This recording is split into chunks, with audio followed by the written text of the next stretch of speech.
Okay, I feel bad for our fans because, we've been gone for so long and we got a little run going and had an unbelievable victory Thursday night. And then we come back today and we, full house and we have no energy and we don't play well. And so that's about the only reason I feel bad about it. For me, I'm taking this, all my years of doing this, I've seen a lot. And this is a game this is a game that can do more for us than any game we've played this year. And here's why. Wright State's a champion. They're picked to win the league. They finished second last year, lost the championship in the last 2 weeks, been there, battled, tough, lost. Came back from losing the regular season championship and won the tournament, went to the NCAA tournament. Now all the pressure's on them, they're picked to win it. Get off to a bad start, they come in here 1-2. They played for their lives today, and we knew they would, and we sat there and let them do it. That first half, there had to be at least 3 times that Loudon Love dove on the floor, right in front of our bench, and our guys reaching for the ball. Every loose ball was theirs. They competed today. They competed like champions, and I give them all the credit in the world. They competed, and we didn't. We sat there, and our freshmen played probably their most poorly played games of the year. Our sophomores played as poor as you can play. I don't think Brad had one of his best games. As good as Brad's been playing, he made some really critical errors. Xavier obviously got frustrated, and we ended up playing without him because of a technical. And Cumberland was, god awful in the first half, and then the light went on for him. I mean, he got beat on a backdoor play in the first, and that's all we talked about in the prep. And our captain gets beat on a just straight backdoor layup 2 minutes into the game. And that set the tone. Now, the great thing was Cumberland got out of it, and he competed in the second half. Nobody else did. So the bottom line is do you get mad and scream and yell? No, you learn from it. You learn from it. Hey, we had a hell of a win. Hey, you're sitting on top of the league. Hey, people are going to come after you. Hey, this is a championship level team, and look how they played. So learn from it. Break this film down and learn from it. And learn how to compete. And understand that it's an 18-game grind. And you got to come every night, or this is going to happen to you. So if we can do that, then this is a good thing. We're 3-1. We're sitting in a position where we can still get to home court. So this isn't death. This is a bad loss, but it's a learning experience. Questions for the players first? Brad, what about that? Did Wright State kind of teach you guys a lesson today, what it's like to be a champion when you're on the mat and getting back up? For sure. I mean, they just showed us out there. They really taught us a lesson. We got to prepare ourselves for when we go to their house, and there's nothing we saw out there that we can't fix.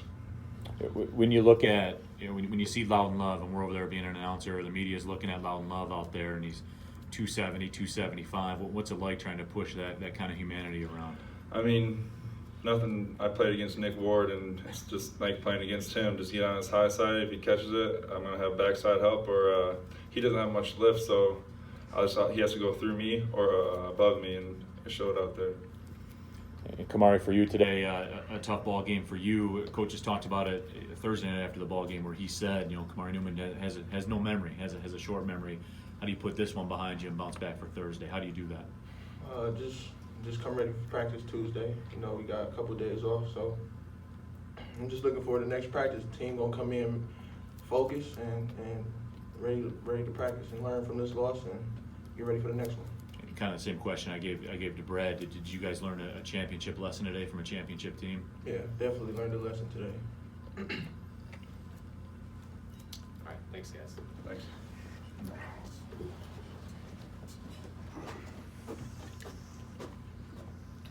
Questions for Coach? Why did you decide to not pull Xavier when he had 4 fouls with about 8-10 minutes left in the game right here? What was the score? You guys were down, like 15 at the time? Maybe 18? Yeah. Did you want me to save him for the overtime? Maybe. It's a very simple question. I mean, we're down 18 points with 8-9 minutes to go. Taking him out if we'd have been down 8, 10, 12, yeah. But we're down 16, 18, I can't remember the exact number. Taking him out isn't gonna help us win the game. You know, we had the hope that he could play through the game and not foul. And, you know, so that was why the decision was made. Now he commits his 5th foul a minute or two later, then you sit there and think, well, maybe I shouldn't have done that. But no, if I had the exact same situation tomorrow, I'd do the exact same thing. Do you think if he would have stayed in the game, you guys would have had a better chance at winning? I mean, you guys got down to 10. Thought that was kind of like a deciding point when he got out. Kind of seemed like the game got away. Yeah, but of course we're a better team with him on the floor. He's one of the best players in the league. But we were down 18 with him on the floor. So do I think that we could have come back from 18 if he would have sat 3 minutes and then played the last 5? No, otherwise I would have done that. I thought the only chance we had to win was to make a run now. I don't think you can win down 18 with 5 minutes going to game. So that's the answer. Coach, what about that too with X? I mean, that's something that you've talked with him about that has shown itself before, playing with fouls on you, playing when you're going to be the guy that's counted on, and maybe not putting yourself in that situation. He shouldn't have gone over there and left his feet. There's no question. And it's just another learning thing for him. What he shouldn't have got was he shouldn't have got the technical. And we got to the second half with him with only 1 foul, so we felt pretty good. That's why we came out small and went with him on Love, because he wasn't in foul trouble. But then, bam, foul, technical. Offensive foul, technical. You know, now he's got 3. Offensive foul, now he's got 4. 10 minutes to go, whatever it was, you're down 18. I think it was less than 10. I mean, if it had been 13 or 14, I probably would have taken him out for a little bit.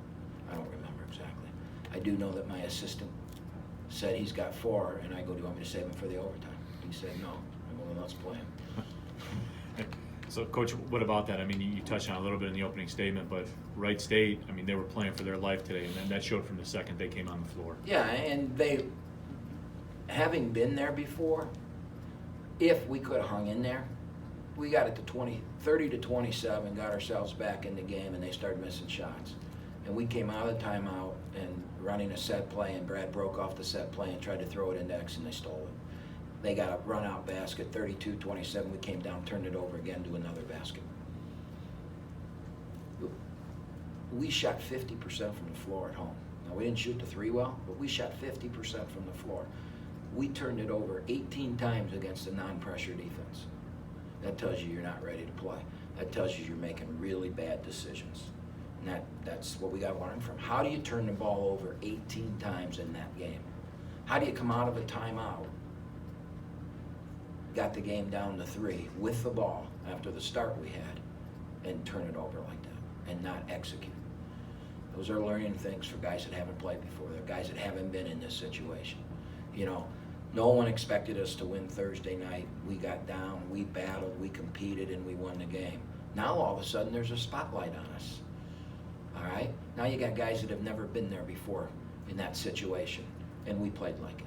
But we learned from it, we'll be okay. If we come out Thursday and do the same stuff and turn it over like that again, then we got a problem. Right now, I don't think we have a problem. I think we got to learn from this. So how do you go about that? I mean, what's the lesson? I guess you are 3-1. You are tied for first place in the league. I mean, that's what the facts are. Well, the lesson is that you just saw how they played, and you just saw what we did and the mistakes you made, and you know, Braden Norris didn't take a shot. He turned down 2 or 3 wide open looks. You know, they're freshmen and sophomores. They've not been there, and they played like freshmen and sophomores. Braden and Trey, the only freshman that really played, Pittman got a little chance and made a shot and played, you know, hard, and so that was a good sign. But Kamari, the rest of them are freshmen and sophomores, and they played like it, and we got beat, and we learned from it. I mean, how do you learn from it is, I guess, coaching has a lot to do with it, breaking down the film, working on it in practice, and communicating the next time we're in that situation. You know, we're coming out of a timeout. We can't turn the ball over here. We got to run the set. We're running a set to get Xavier a shot right here. Get him the shot. Don't veer away from the set and think you saw something. Run the set. All right, that's it. Thanks, Coach. Thank you.